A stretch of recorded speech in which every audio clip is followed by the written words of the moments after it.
Okay. Well, we're at 90. I think that's a good place to start. Welcome, everybody. My name is Adrienne Gianforti. I work with Proof Strategies as a senior account director, and I am here, very happy to be here with ComNetV to lead the discussion on our panel on equity in action, ways to authentically reach diverse audiences with your marketing strategy. A little bit of a mouthful. We're thrilled to have you here, even virtually, and this is a really important discussion to have. So we really appreciate ComNet for providing this platform for us to continue to have these conversations. And this is one in which we've had a little bit of experience with, specifically with a couple of our panelists at our DC Communicators event. So my job here is simply to guide the conversation, but I really am relying on the expertise of our phenomenal panelists.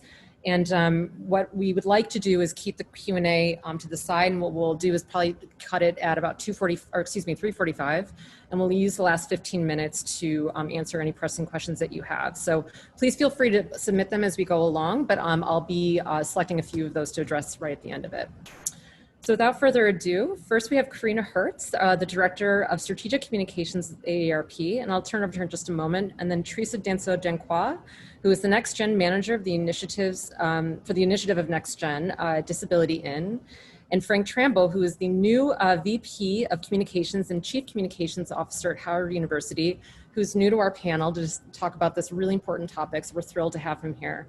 And I'm going to ask the panelists to introduce themselves and a little bit more about what they do and their background, but I'd also like to switch it up a bit and have them actually tell me what they think authentic marketing is and how they would define that. So I'll turn it over to Karina first. Hi, everyone. Good afternoon, and thank you, Adrienne. As Adrienne mentioned, I'm a Strategic Communications Director with AARP. This is my 10th year at AARP. I've been previously in the content and digital marketing teams within the organization. My background is primarily it's a traditional media, and then more recently, more in the marketing side of things with digital marketing and marketing management. So my team sits within the umbrella team of integrated communications and marketing at AARP. And my role is really to be the front door and the bridge between this larger ICM, integrated communications and marketing team, and the rest of the organization, just supporting the various communications needs that we have as an enterprise. And my areas of focus are primarily around our work and employment programs, as well as our audience work, which entails multicultural audiences, LGBTQ, and veterans.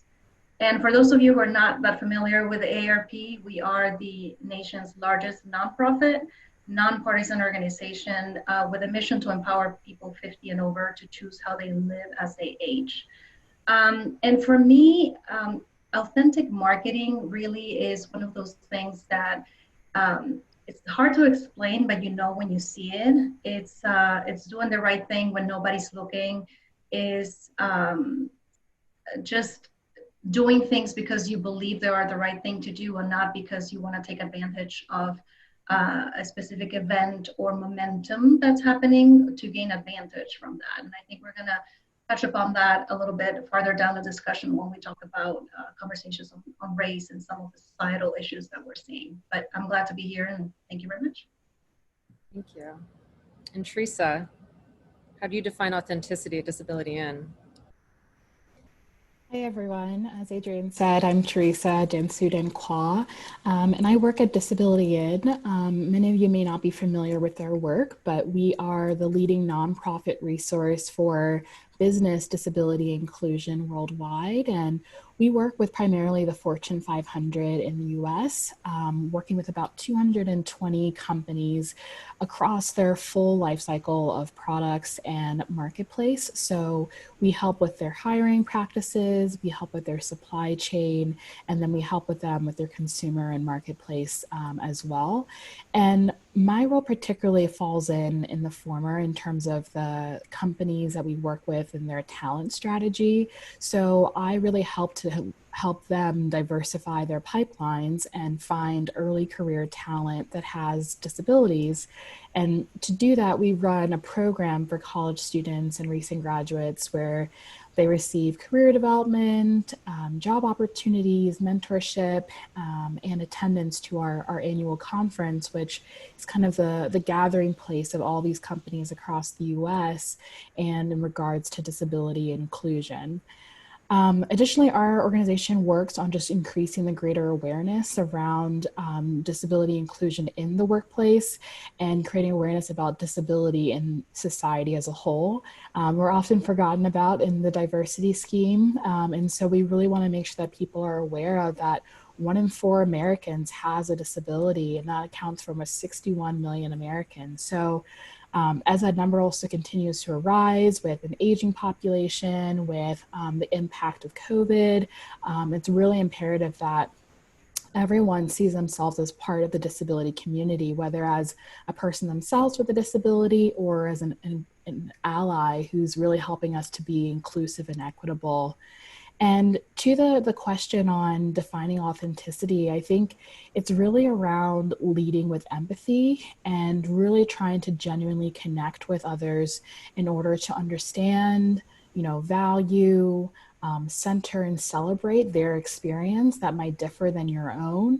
And it's also about being honest when where you are in your journey towards inclusion, honest on when you make mistakes and where there's room to grow. So I'm really looking forward to the discussion today, and that's kind of what I think about authenticity. That's terrific, Teresa. Thank you so much for that. And Frank, I'd love to hear your thoughts on what you think is authentic marketing. Oh, thank you. So just a little background, name's Frank Trambo. I am the current VP of Communications and Chief Communications Officer for Howard University.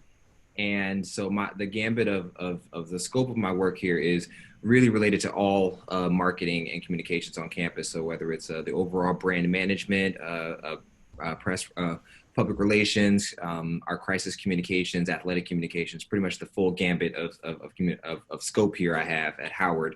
And I also, background-wise, I'm new to Howard, so I just came from Georgetown University too, where I oversaw the storytelling and strategic communication surrounded around all of our development and fundraising related marketing, which was a significant level for Georgetown University as well as I am an adjunct professor at Georgetown University School of Continuing Studies in the Integrated Marketing Communications program. So my background has been heavily in the higher education market, and the difference is also becoming from state institutions, private institutions, and as well now an HBCU has given me a really good scope of what it means to be authentic in a lot of different ways, whether it's from the state level, the private white institution, and now, of course, a historically Black college or university.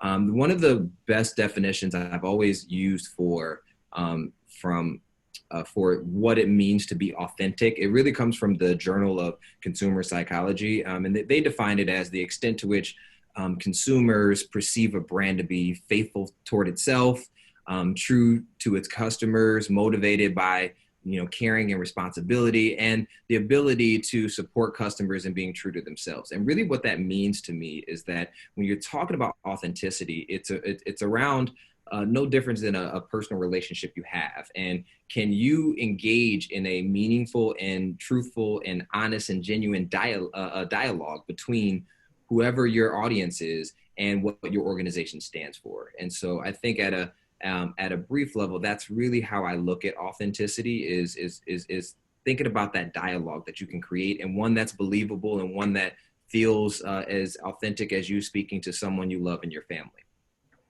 That's great. And I agree with all of your responses. And I think that, it depends, right? And I think this is really a conundrum that a lot of leaders are dealing with in terms of how they represent themselves to their audience and whether or not they're taking missteps, either intended or not. And I think that's really where we want to anchor the conversation today.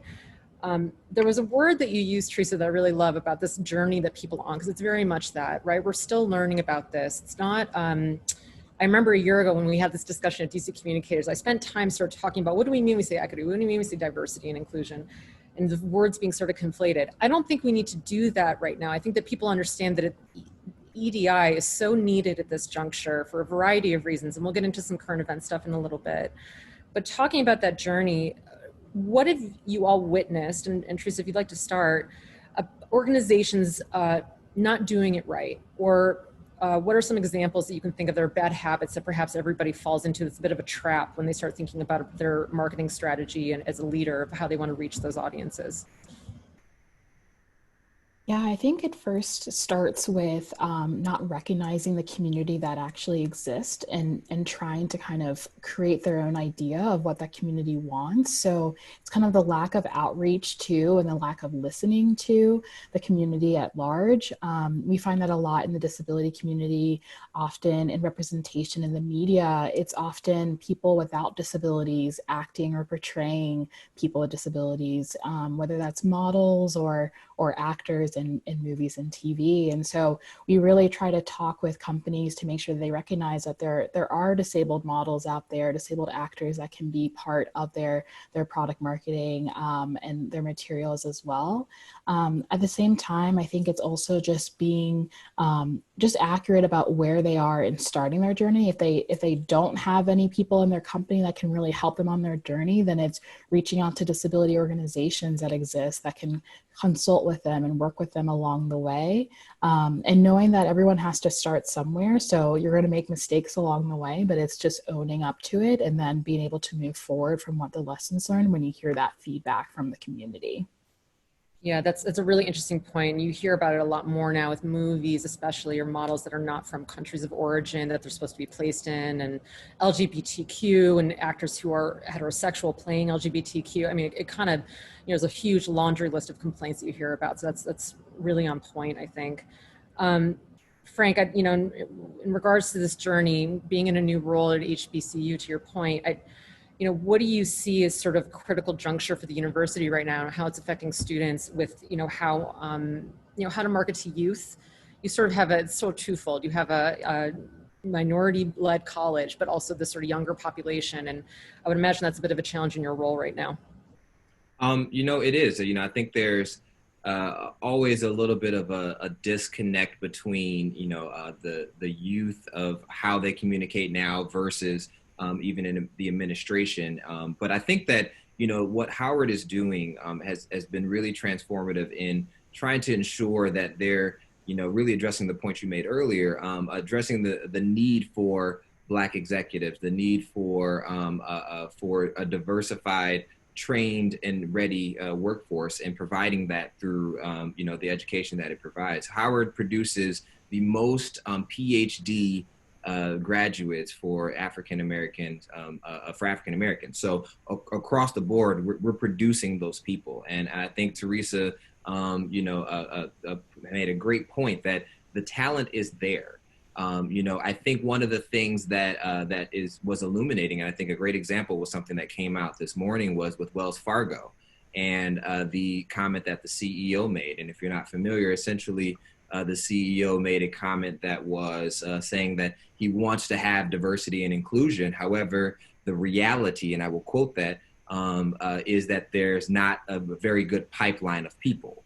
And that's just not true. And I think that comment addresses really the particular issue that we have in marketing, which is being able to showcase that this talent does exist, and also to get companies to realize that there isn't a little bit of a misunderstanding of what is the difference between hiring someone who is, of diverse background that is qualified or just a white male. And I think that there's a difference there. And unfortunately, what happens is at that level, it is seen as more of a risk to hire someone who is a diverse person versus a white male. And I think that is where that disconnect happened. And that's why you have CEOs of companies that will make comments like that, because they just don't understand what it, or really equate that a qualified minority or diverse individual is the same as what they believe is, a current white male, which is the traditional executive that you see. And you made a great comment in a previous conversation Frank and I had about risk. and how oftentimes there's a lack of impetus to hire someone who is not like me, frankly, and is not, something that they can recognize, and that unpredictability of that perspective they'll provide in the office space. I'd love to hear, just to share that again with our audience, just about, what do you mean when you say risk? Yeah, so I had a conversation with, and I'm going to refer to the higher education industry right now, but I had a conversation with some headhunters who were often, it was a conference. We were trying to discuss why there wasn't more minorities in these positions, and quite frankly, I had an example of someone I had worked with who had had very unfortunate situations, had been fired from one job and then went to another as an executive, and then got fired for the same reason that he got fired for the last job and went to another place as an executive. And I couldn't understand why that person could continue to go forward versus I know plenty of educated and ready minorities who can fill those positions. And the headhunter said to me that essentially it is a risk. It is a higher risk for in the minds of the employers for them to hire a minority versus a white male that they kind of already know what their problems are going to be. That is that's a problem in the industry. There's more white men named John in advancement higher education roles in the in higher education industry than there are minorities. That's a problem. And we can't say, I think we really have to get past this idea that it's just about a pipeline or pool, because that's just not true. There's more diverse individuals graduating every single year. There's so many opportunities. There's more entrepreneurs out there. The pool is there. And I think that the conversation has to then be addressed that really the risk, the idea of what risk is, and overcoming that understanding with HR as well as the higher or the CEOs and executives needs to be addressed in that aspect. Agreed. And Karina, with AARP, you represent such a wide swath of people in this country. To your point, the largest nonprofit, nonpartisan nonprofit. I'm curious about what you've witnessed as a part of your mission, how people of all different types of backgrounds, including their families and caregiving roles that they're in, what have you noticed as sort of things to lean into as far as marketing and reaching them, and things perhaps to avoid? Yeah, I think, when we talk about bad habits, I think it's important to mention that they're often tied to very well intentions, very good intentions. People want to do something to reach multicultural communities or age diverse communities. And I think they fall into the trap that doing something is better than doing nothing. But I'd argue that even though it is important to have representation via imagery, for instance, that's kind of like a low hanging fruit tool for marketers, and it tends to be low cost as well. It's not going to be enough if your actual product or the core of your social mission is not speaking to the communities, right? It's going to come out flat. So again, there are good intentions in the outreach, but not fully committing to a strategy that takes into account multicultural and age diverse audiences from the get-go. It can do your brand more damage than good. Like a simple example is literal one-to-one translations, or even worse, Google translations are a big no-no, right? So really urging marketers to take the time to transcreate, and by that I mean putting something in culture that speaks to the specific community you're trying to reach, both from a language, in the case of Hispanic Latinos, having an in-language strategy, as well as a cultural standpoint. And on the other hand, what I also witness is, you get so interested and eager to go out with a multicultural strategy that you easily fall into stereotypes. So it's important that you always consult the experts and the people who know how this community likes to be communicated to, so that they can advise you on a nuanced approach, that it's really what you need when you're trying to reach multicultural audiences. Because otherwise the true story of your brand will be your lack of understanding of the complexities of certain communities. And I think we've seen that more recently with the conversations around race, where the brands that were doing the work already could come out confidently and be part of the conversation, and those that just want to take advantage of what was happening at a societal level, it quickly backfired, right? So for instance, I'm Hispanic. I was born and raised in Latin America. And I tend to see now in the midst of Hispanic Heritage Month, a lot of imagery that is around Latino families sharing food. Yes, we love food, we love families, we're big on both, but there is so much more to us and what we have to offer. So really taking the time and effort to discover us more in depth, going deeper, consumers will recognize it and it will appreciate it, and the authenticity of your brand will gain respect as a result. Yeah, I think that's spot on. And the listening component, I think we started out with Teresa's response is that, listening is so critical in the beginning, and this reactive nature, I think, is a great segue to sort of this current events that are going on. I mean, COVID-19, Ruth Bader Ginsburg's passing, Black Lives Matter movement, the recent ruling on Breonna Taylor's case today there's a lot going on to consider as a marketing professional, but just on a personal level. I think people really want to reach out while well-intended and ask questions and do something about it.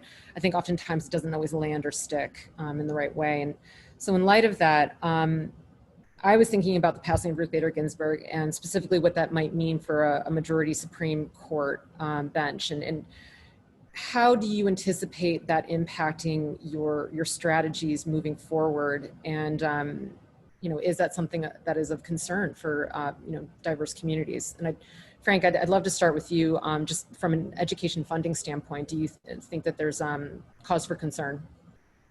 Well, I think that whenever you have the court sway, very heavily in a way that is not necessarily historically not swaying in or have made decisions that are going to benefit you, I think there is always a cause for concern. Because it makes things more questionable. It makes the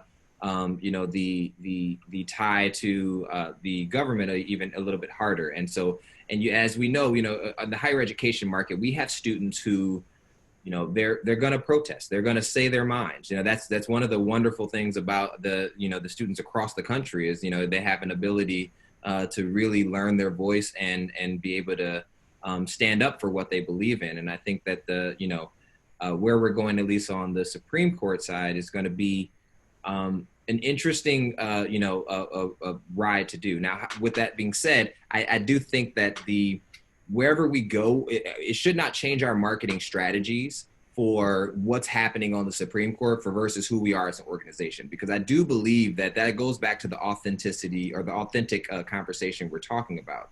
You have to double down on who you are as an institution, as a company, as a business, and serve the people that you are here to serve. And I think that is one of the, regardless of what happens in those areas, we have to be very stringent about understanding who our market is. Who do we serve?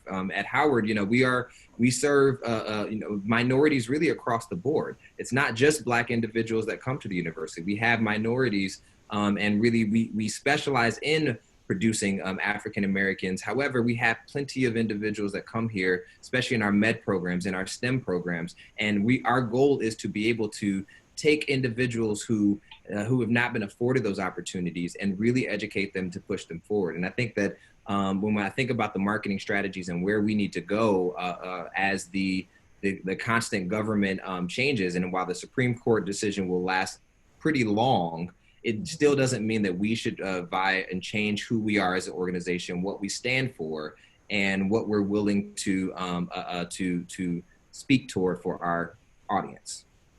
I think that makes a lot of sense to me. And the mission piece is something that I know we've talked about before as a group about, with COVID-19 especially, we saw resources sort of shifting towards addressing the immediate first wave of the pandemic. People are talking a lot about the second wave of the pandemic coming to the United States.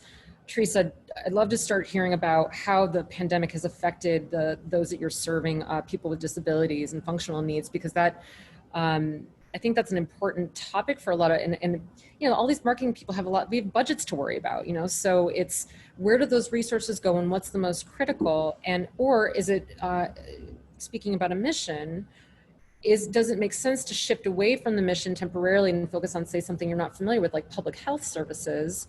And was that something that was perhaps a bit misguided initially? Because we saw a lot of organizations doing that at the onset. So How has Disability In been sort of dealing with the pandemic since March?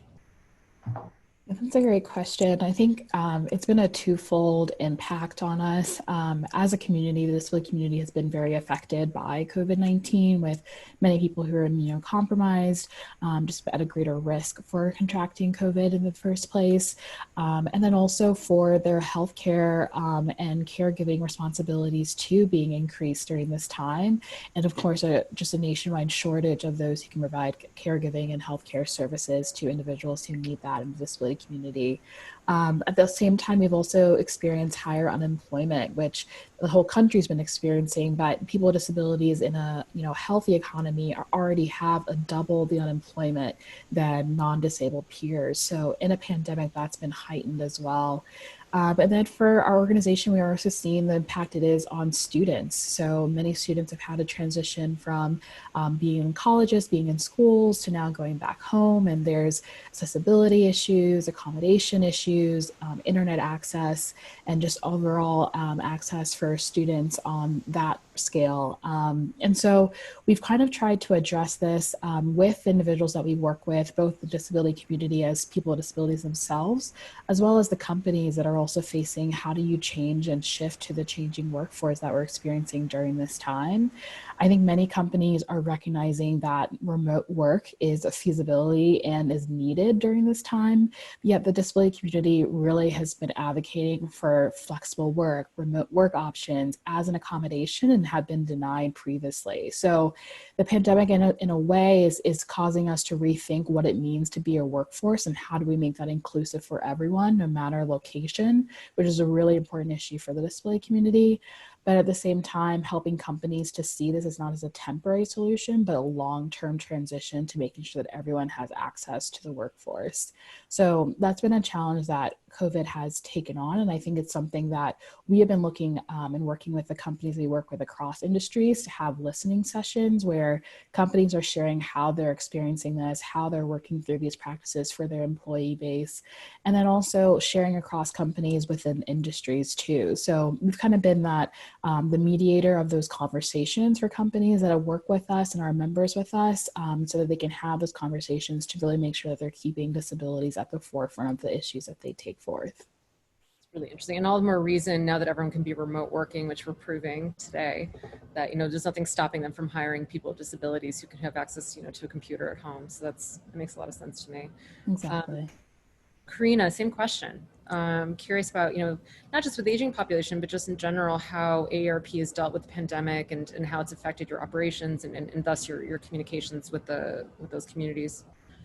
Yeah, well, so Frank mentioned something that I think describes very well what happened to AARP, which is basically we double down on who we are as a brand. And we continue to focus our efforts with a sense of urgency, of course, in response to the pandemic around health security, financial stability, and personal fulfillment. So one of the challenges that we saw is, we're a big organization. So we usually have various levels of review and approval before we're able to put consumer assets out there. And so it challenged us to be more nimble, to streamline our processes so we can really get help to people fast. And actually our brand equity saw a lift in response to that.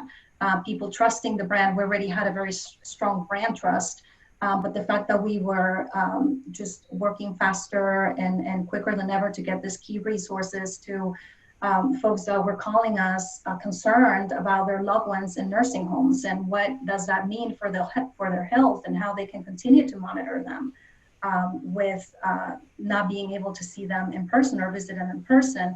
We heard from older workers concerned about losing their jobs, a lot of them being employed for the last 20, 25 years. And we know that for older workers, it takes at least twice as long to re-enter the workforce. So that was a big concern as well, not only on how the unemployment rate might affect them as a result of the furloughs and just the big kind of issues that companies were just laying off people left and right, but also our job doesn't stop there. So when we enter hopefully a recovery period, what does it mean for older adults who already were delayed into re-entering the workforce in a very competitive, unstable market? So unemployment was big for us. We did several satellite media tours, just trying to use the media as a platform to convey just emergency resources for workers, for caregivers. And also we knew that we had to protect older adults against fraud, just because historically we know that scammers tend to increase their activity when there are situations of heightened stress and anxiety, and obviously the pandemic was providing that. And older adults are more vulnerable, especially in a situation of isolation. So fraud was also one of the core issues that we activated during this time. And we continue to stick to what we do, what people know that we're going to be advocating on their behalf for. And we continue to inform. We had a weekly teletown halls with experts, being the conveyor of important information, health experts, members of the VA, for the different audiences that we serve, including veterans. So it was kind of like doing things on the fly. It never gives you that certainty that you know everything. So it was very much finding what we need to do next and kind of tweaking the focus and adjusting and refocusing what we do. But we always stood with alignment with our core mission areas. And addressing really specific needs, it sounds like that, we're kind of very unique to your audience. The listening component kind of keeps coming up. Frank, understanding that, a lot of debate about students coming back to campus, students leaving campus again because there's an outbreak, and it kind of goes back and ping pongs back and forth. What are you using as a mechanism to communicate with students right now, or is that, and their families as well? Is there any particular tools that you're relying on mostly, or is it sort of depends on what's at hand? Yeah, I wish there was some specific tools that engaged everyone at the same time. Of course, we're using the basics of email and ensuring that we have a place for. We built out a specific place in our reopening plan on our website, so therefore that you can come and get up-to-date information about it, whether it's our COVID testing dashboard that allows you to know how many people on campus have been tested and who's positive. That's going to be even more apparent. Right now we don't have students on campus, or many students I should say, and if we do embark trying to bring them back in the spring, whenever that happens, we'll have to make sure that we have that policy there. And I think what's unique about Howard is our president is actually a current a surgeon and physician too. So what that gives us a unique perspective, because of course on the health side we're very in tune, and we also have a hospital attached to the university. So that helps us where other schools don't necessarily have that type of connection into the administration all the time. But in case of of how the students are there, we're ensuring that we are communicating with them on a regular basis. We have information coming out from our provost all the time about what's going on, and then of course we have our digital space that we hold that information for. Great. Yeah. I would be remiss if we didn't move quickly over to Black Lives Matter. So I want to make sure that we talk about this, and it really does kind of end us on a nice note over the next 10 minutes or so to talk about what can communications and marketing leaders be doing now to ensure more equity and diversity and inclusive practices, and how can those be better represented to the market, beyond the authenticity? Are those opportunities realistic? As I think that it's part and parcel to what's going on in our society today, in that if you're not seeing more diversity out in the market, you're not going to be able to shift your thinking about how, say, these court rulings play out, or how we should rethink about race and our own sort of struggle with racism, or being anti-racist is sort of like the new approach to this. I'd like to talk about how we diversify leadership in that vein, that spirit, in support of the Black Lives Matter movement.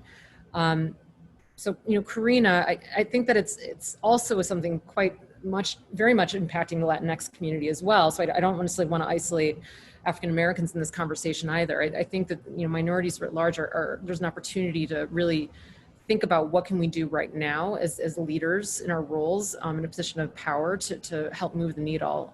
What are your thoughts in terms of what you think would be most useful, or something that people could have as a takeaway today? Yeah, I think, the key word that you use is position of power, right? And so AARP as an organization is in a position of power, and we want to use our voice for the things that we care about. So to address Black Lives Matter specifically, AARP is a strictly nonpartisan organization, and we've always been. But we strongly believe that helping put an end to brutal, unjustifiable, and often deadly treatment of African Americans is neither liberal nor conservative. It's simply the right thing to do.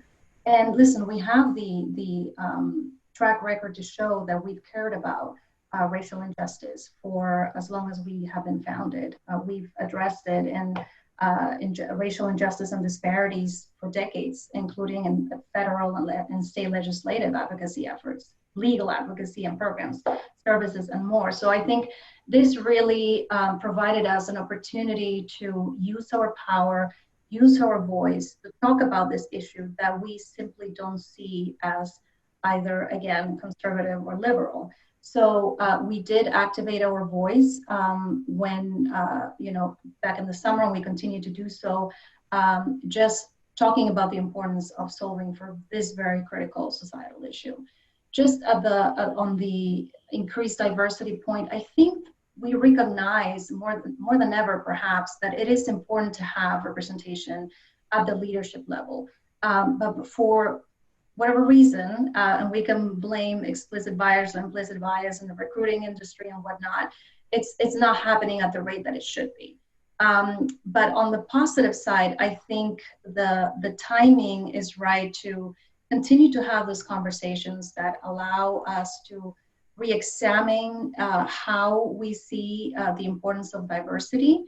Obviously, those of us who serve diverse communities know how important it is, but I think we need to continue to influence, in this case particularly, recruiting strategies so they can really understand how critical it is to have multicultural mindset and different points of view from the get-go when you're creating marketing, communications, and any other sort of consumer efforts, because it really will just benefit brands. We know that. So how do we get there? I think it remains a challenge. Frank, I think you said at one point that it's kind of laughable that brands aren't doing more of it because there's real dollars on the table that they're leaving by not doing it, right? Right. And what does that mean? I don't expect you to rattle off the exact value, but what are your thoughts on sort of what money's being left on the table right now for fundraising or for profit companies?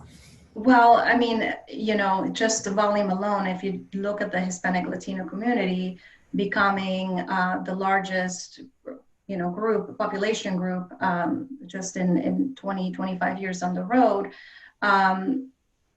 it's a matter of survival, right? So your general population, the makeup of your general population will dramatically change. And if you're not speaking to them now, if you're not serving their needs now, what makes you think that your brand is going to either one, survive or be considered relevant on the time when that makeup of the population changes so dramatically? And the same with older adults. We see that all the time. There's discrimination across many areas as it pertains to older adults. And that's also an important population that has a lot of economic power. And so there's value in inclusivity. And there's no downside to it, really, there isn't. It's just a matter of making sure that you can allocate the resources. In the case of big corporations, that's not necessarily an issue. So there are challenges for smaller businesses that want to do that, but there's definitely no question about the importance of doing it. Yeah, and it's economic power and voting power, I would say, as well. Absolutely, absolutely, yes. I want to mess with that population in that regard. Frank, you said a statistic to me last week that really struck me about the fundraising for Howard University versus Georgetown University, and just in terms of the question of resources and how you, that is just a point of comparison. And so when I talk about real dollars left on the table, I think that's something a lot of nonprofits are struggling with. I don't know if anyone quite realizes, or perhaps they do, but the dichotomy of what white-led institutions are incurring a year versus, say, an HBCU like Howard University. Yeah, and I think that like a Georgetown University will raise anywhere between 150 to 200 plus million a year in fundraising support. Whereas Howard University, up until a few years ago, their largest year was raising $10 million. It's only been very recently in this past year where we've done a really good job of engaging a lot of philanthropists who have supported the university at a lot larger level, and hopefully we'll be the first HBCU to say that we've raised $100 million in a year. And we're close to doing that right now in the first quarter of the year. And but that's a rarity. And that's also from, a lot of wonderful philanthropists that are really one-off gifts a lot of time. And I think so there's a difference between who your core foundational support is and versus what are a lot of one-offs at the present moment. And we're so new into that fundraising realm and getting to those levels that it takes a while to get sustained. And I think that to a point you made earlier, we live in a world where it's really two different worlds. As a minority in this, in America, we have no choice but to engage with every single person that exists in America. As a white male in this society, and often even as a white female, you don't have to engage with a minority or someone of diverse background. There's many people who grow up and the first time they ever have to do that is in college. I went to Michigan State University undergrad, and there were many individuals that for the first time of them interacting with someone who was diverse was in college. So whereas I've had to, we've all had to interact with everyone on the daily basis. So what that means is the intentionality that you have to have in fixing this problem goes beyond just marketing, because as a marketer, we cannot make a statement that our company can't back up. We can't make a statement that we're about caring for individuals who have been underserved and communities who have been underserved if we have no programs that are actually helping those communities. And if that's a part of your target market and a part of your audience, then you're going to miss that authentic line that draws the two together. And when you think about what your company can be doing right now, especially in the higher education field, is, does your company have a pipeline to students of diverse backgrounds, to an HBCU where they're producing the highest, amount of PhD students that are out there? Do you have those pipelines built in so that when you do have internships, when you do have hiring practices, it's not a token hire? This should be an intentional way for you to understand that the quality of individuals is just as high and oftentimes higher in value to you because you want to live longer in this relationship. And when we think about fundraising, the great part about a HBCU, of course, is that we exist because of the injustices that have happened in the country. But if you're not an HBCU, you're the diverse audience you have as students, as you diversify your current population, is normally different than your large gifts. Your large gifts have been coming from individuals who have a lot of wealth, and wealth disparities already mean that most of those individuals will be white. That's right now. The entrepreneurial rate of Black women is growing on a substantial basis. Again, the PhD students who are growing at an exponential rate, that in 10 to 20 years from now, when most people will have accumulated their large wealth gaps here, that's going to be the audience that you're missing right now. And as Karina pointed out, if you're not talking to them now, if they don't feel authentically connected to you now and knowing that you have been intentional about actually helping, then you're going to miss that market. And then 10, 20 years from now, you're going to be an afterthought for where those philanthropists are going to be giving their dollars. Yeah, so again, real money being left on the table. If there's no other takeaway today, it should be that. And you made a really great point, and it's a quick sidebar, and I want Teresa, just very quickly, would love to hear your perspective on that. But it's fine that there are people of color, people who are of minority or diversity who are being put into these equity, diversity, and inclusive roles at companies, chief diversity officer, what have you.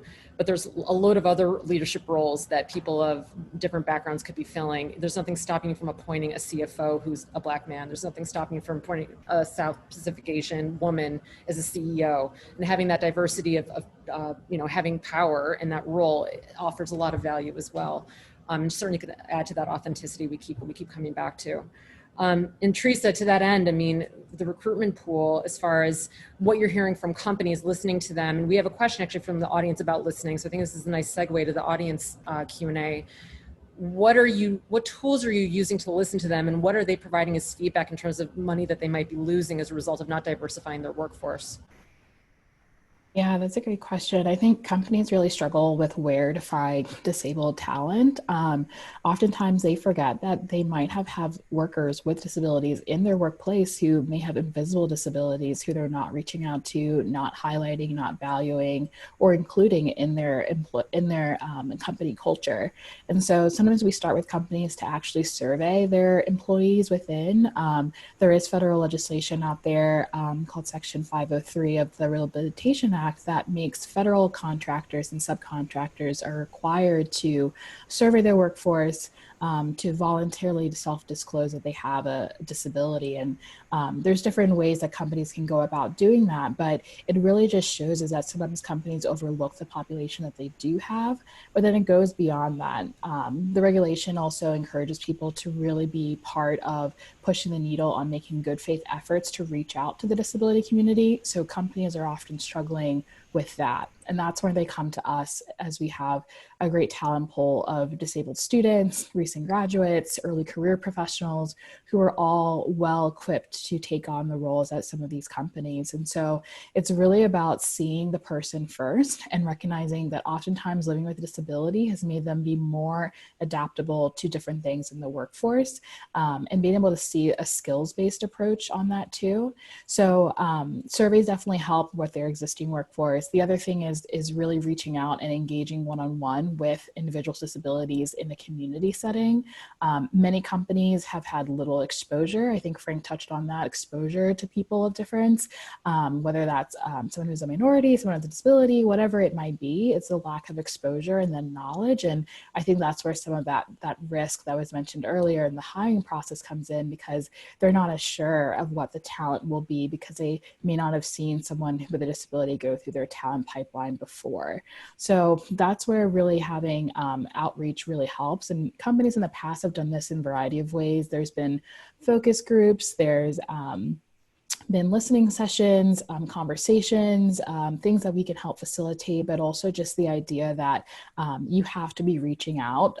There's a lot of great disability leaders who are out there advocating on social media, on different channels, on the value and the business case for hiring people with disabilities. But you really have to have sometimes at the same time, as a start at the top, with leadership, having to see that value and to recognize that it's not just inclusion. I think either Karina or Frank had mentioned, it's not just inclusion in the hiring space, but also what does your supply chain look like? There's disability owned businesses that you could be working with. How are you connected to those? What does it look like in the marketplace for your consumers, for your products? How are you making sure those are accessible? And how to make sure that everything that you're producing as a company is accessible for everyone. So there's a variety of ways companies can tackle it, but the answer is definitely not that the talent doesn't exist, because it does. It's just about how are you seeking out that talent from different channels and thinking more holistically and inclusive about where you're finding your next hire.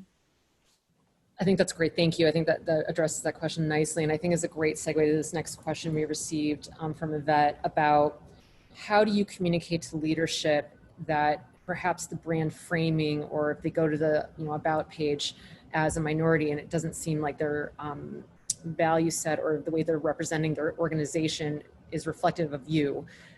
How do you shift that framing? And I think it's a great question for Karina, because again, you have to encapsulate such a large amount of people. How do you create a messaging framework for your organization that can be sort of all encompassing and make people feel as though that's going to be an inclusive environment, an accepted environment for them to either work at or just to have a membership with, or what have you?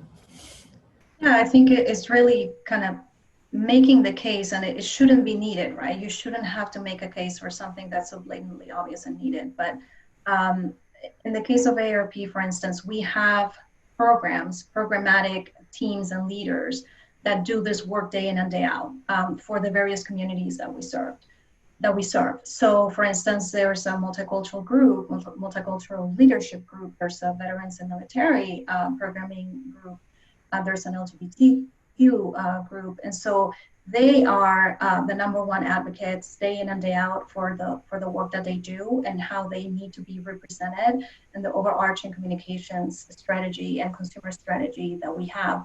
For smaller organizations, I think maybe just writing some examples on how people are tweaking their language to be more inclusive, whether that's starting with the HR department or with leadership. It will depend on infrastructure of the organization, but I think just pointing it out, you'll be surprised, especially again, the timing's right, people are talking about this.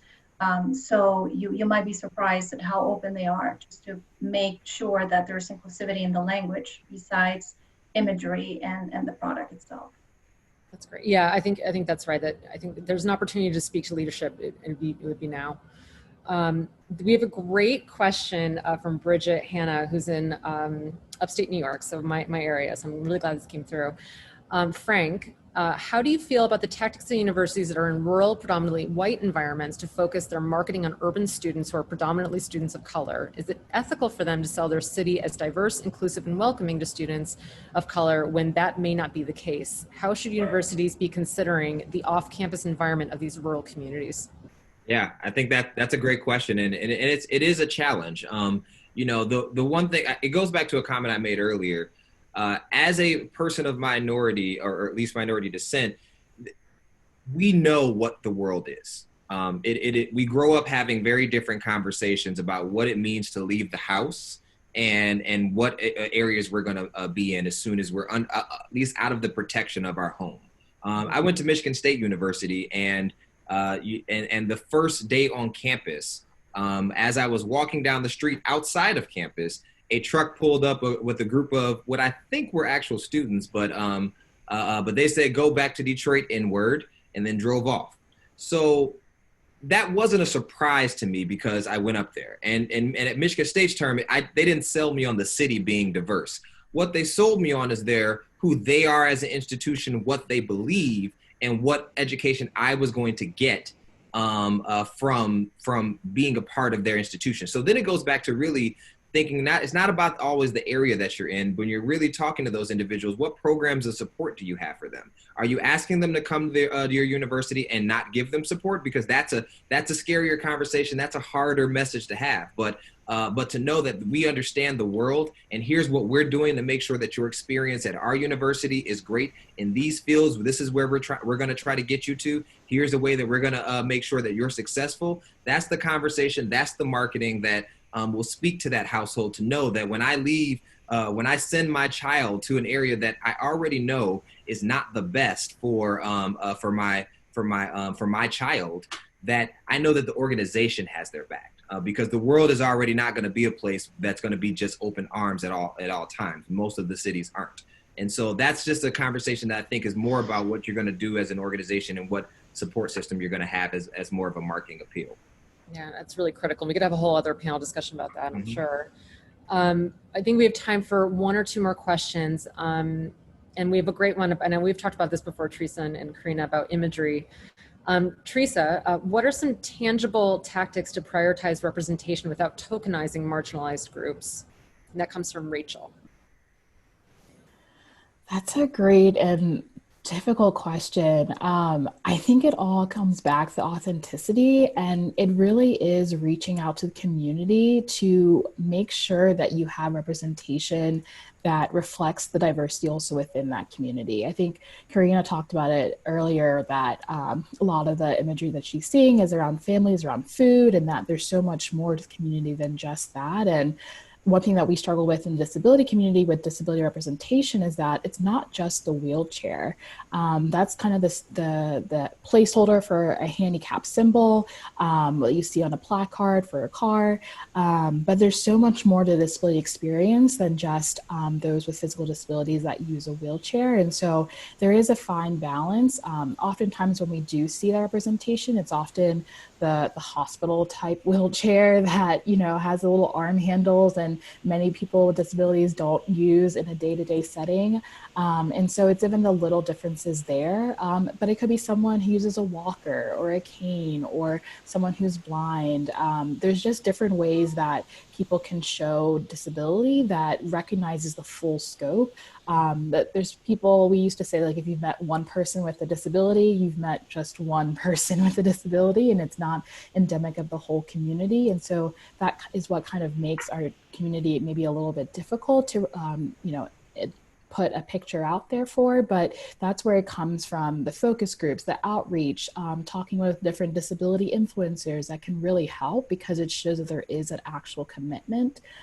Companies that have done this well, I think of Microsoft with their Xbox game controller that was made accessible for people with physical disabilities, that I think they had a spotlight in a Super Bowl ad a couple years ago.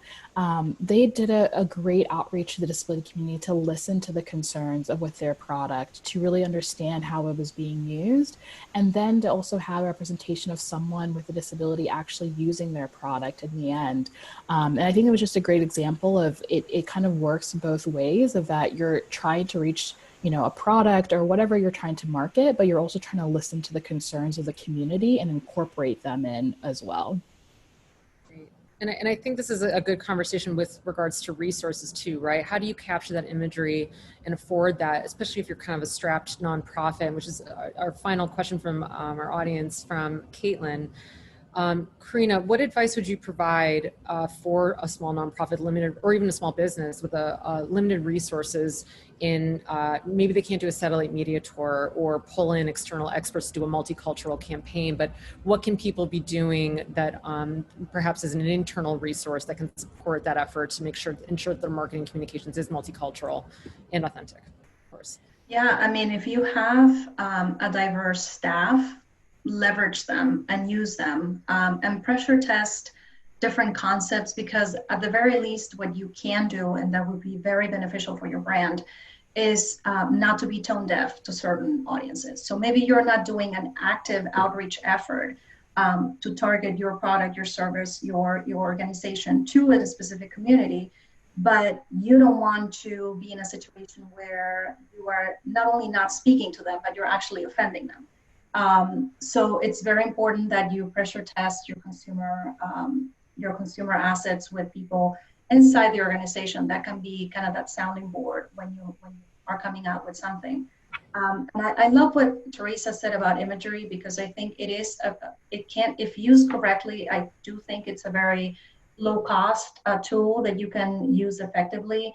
The challenges that we see there, you know, we've come a long way since 2014 when Cheerios put a commercial featuring an interracial family, and they got an incredible amount of criticism. But we're still very much featuring communities of color in silos. So we tend to feature the Black family, the Hispanic family, the Asian family, and we don't show them mixing. Again, up to 15% of new marriages is between a white person and a non-white person. So to the extent that you can reflect that new reality, that new makeup of the American family, I think there is some authenticity in there as well that not a lot of people are doing right now. Great. We have 1 more minute, so I wanted to ask this question as a closing thought. And Karina, I'll start with you. What do you hope to see in marketing in 2021 that you're not seeing now? Wow, that's a good question. I think more of what we're seeing, what we saw this year, where companies are kind of overcoming their fears and making a stand for what they believe is the right thing to do. I know that certain organizations, like I mentioned, AARP is nonpartisan, and sometimes there are some themes that we've kind of not shied away from before, but we've definitely taken great caution as to how we talk about them. But it has come to a point where, again, we really need to use our power. And I just would like to see brands to continue to use their power and their voice and stand for the things that are right. Teresa. Yeah, I think that's a great question. I think something that we're facing as a community is inclusivity in technology. As a move to everything's virtual and digital, we really have to make sure we're not leaving anyone behind by not making sure it's inclusive. So how are you reaching audiences with physical or visual disabilities who can't navigate your website because they use a screen reader and it isn't accessible to their screen reader? How are your images being accessible from having image descriptions? How are videos having audio descriptions and captions as well? And so I think that's a new frontier, is making sure that it's accessible for everyone. And I think the accessibility space is something that many people are just getting on that journey. And so there's a lot more work that I can see in that area. Yeah, absolutely. And Frank. You know, one of the things that I think is important is I want to see the insights for our marketing messages become a lot deeper. As Karina and Teresa have both pointed out, if you've done your marketing correctly, it's hard. It's not easy. If you've gotten to a message very easily, then I don't think you really got to the insight that's going to drive someone, can drive consumer behavior. A great example of that is, you know, Karina talked about families and food and how Latinos are sometimes just put at that aspect. You know, what a surface level marketing message would be, just using my family as an example, we tend to always be in the kitchen when we're together. And so, and you can have a house as big as the world can be, but we'll still be in the kitchen. We'll find ourselves there. And the surface level marketing will put something out that's something related to, you know, we like to be in, you know, eat food together. That is too low of a bar of what the messaging really is, because you haven't dug deeper to realize that, you know, the real insight is that that this is a place where we feel safe. This is a place where that we speak to the idea that that family is an area that we don't have to worry about the other things and the other problems that we have. At this moment, we feel safe. I want to see that the insights inside of all of our marketing is really backed up in digging deeper and using data and research in order to do that. And whether you're a large organization, if you don't have the diversity, you need to hire a firm that goes out and digs for that. And if you're a nonprofit, you don't have a lot of money, you can connect yourself with a local university that has students in marketing programs who are required to do capstone projects to go out and actually do this work for you for free. There's always an option. And so I want people to do the extra step this year, and really try to dig deeper into their insights. It's a great place to end. Thank you to all of our panelists for joining us in ComNet V. This has really been a terrific conversation, and more to come. Thank you again.